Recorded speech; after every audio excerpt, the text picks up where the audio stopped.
Good Monday morning, guys. I am David and I am your chaplain here at Progressive, and this is this week's Monday's Motivation. How's your reading going this week? I hope it's been good. Hope it's been informative and you're learning some things about the Bible, about God, maybe about even yourself. So today our reading has been in Exodus 19 through 21. And to bring us up to speed where we are today, it's in the beginning in Genesis, God just blesses Adam and Eve, and He tells them to fill the earth, to be fruitful and multiply, just to basically cover the earth with the glory of God. And so, the problem was, we know that Adam and Eve didn't do that. They failed. And so eventually God started over with a man named Noah and his family. And you know what? He gives him the same command and the same blessing to Noah. And he tells him to multiply and to fill the earth, just like the same blessing and command that he gave Adam. Well, we also know that Noah didn't do that as well either. But yet, in Genesis 12, God, instead of choosing all of the people of the earth, God chooses this one man named Abram, and He gives Abram a promise. And it's the same kind of promise that He gave Adam and that He gave Noah. And He told Abram, He said that I'm going to make you into a great nation, and ultimately through you and your descendants, you're going to bless the whole earth. You're going to bless all the nations of the earth. And so God gave that promise to Abraham in Genesis 12 and 15 and 17, and then He gave it to his son Isaac, and then confirmed it with his son Jacob. And then Jacob had 12 sons, and one of those sons was sold by the other brothers into slavery.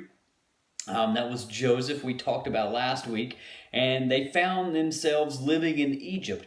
Well, now about 400 years have went by while the Hebrew people were living in Egypt, and they were multiplying. And I love this actually about the beginning of Exodus. This is what it says. Now, listen to the wording on this. This is Exodus 1:7.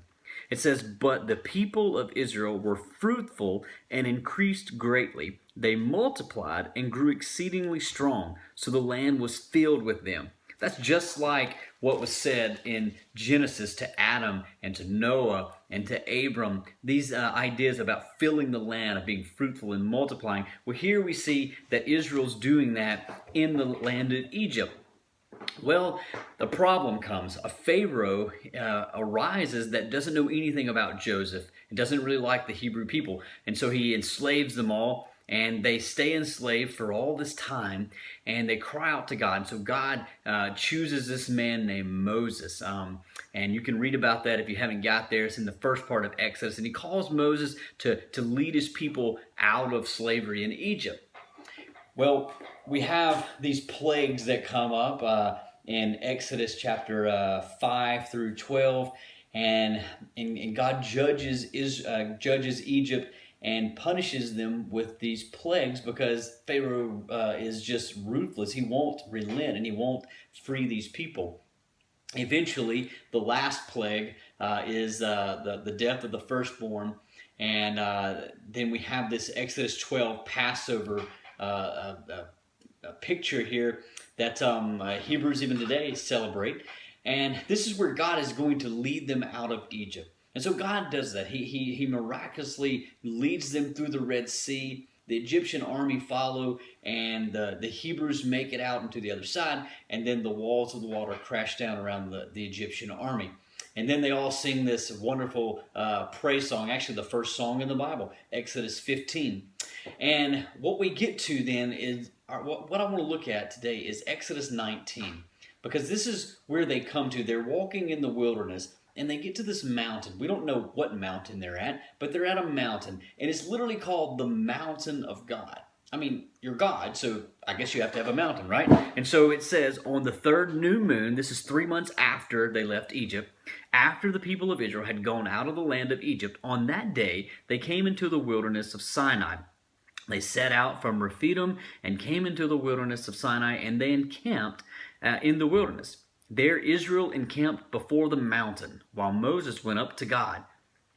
The Lord called to him out of the mountain, saying, Thus shall you say to the house of Jacob, and tell the people of Israel, You yourselves have seen what I did to the Egyptians, and how I bore you on eagle's wings, and brought you to myself. Now therefore, if you will indeed obey my voice, and keep my covenant, you shall be my treasured possession among all peoples.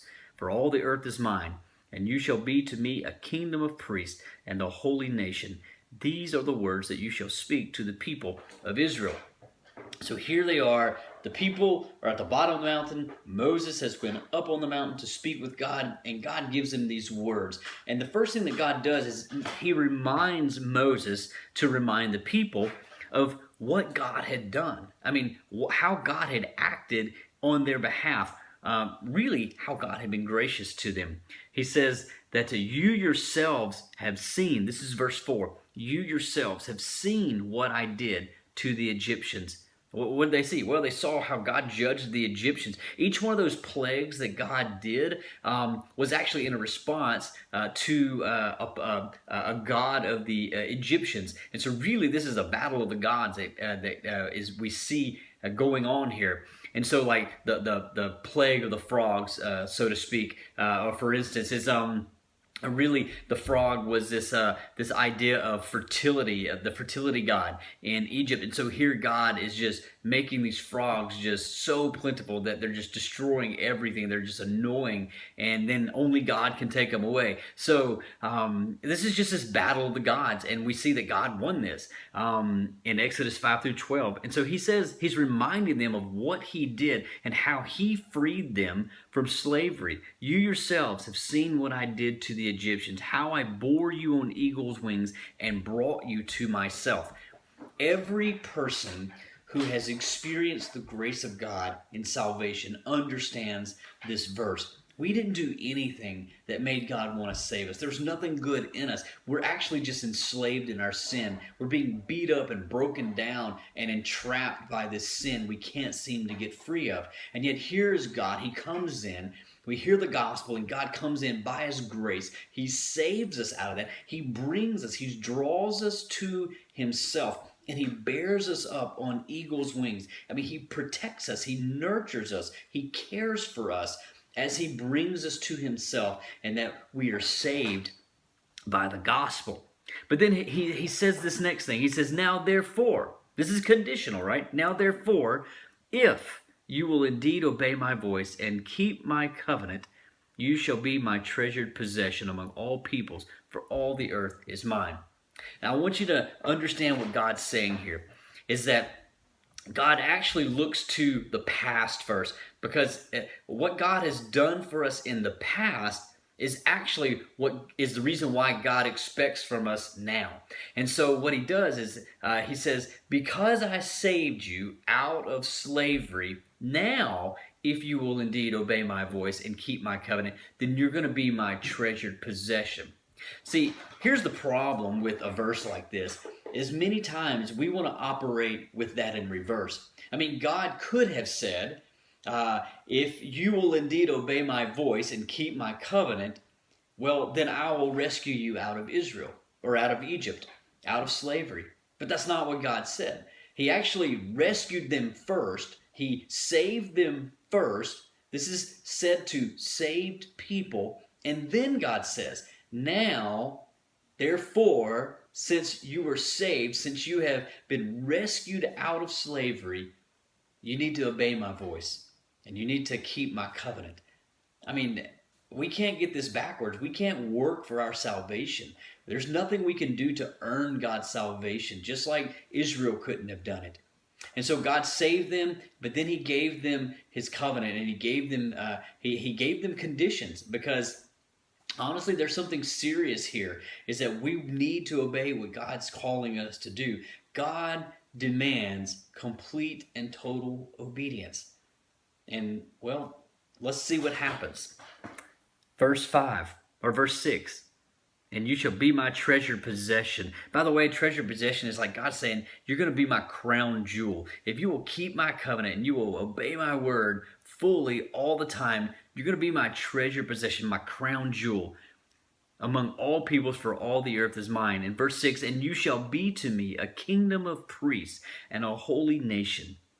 So God says that if you keep my covenant and you obey my word and you follow me like that, then I'm going to use you I'm going to use you for this purpose that is pretty awesome. It is this really special purpose, is that you're going to reflect my character to all those people around you, to all those nations that Israel would be surrounded by. If they were to obey God and if they were to follow his covenant, then they're going to actually reflect the glory of God. They're going to reflect the character of God to all those other nations around them.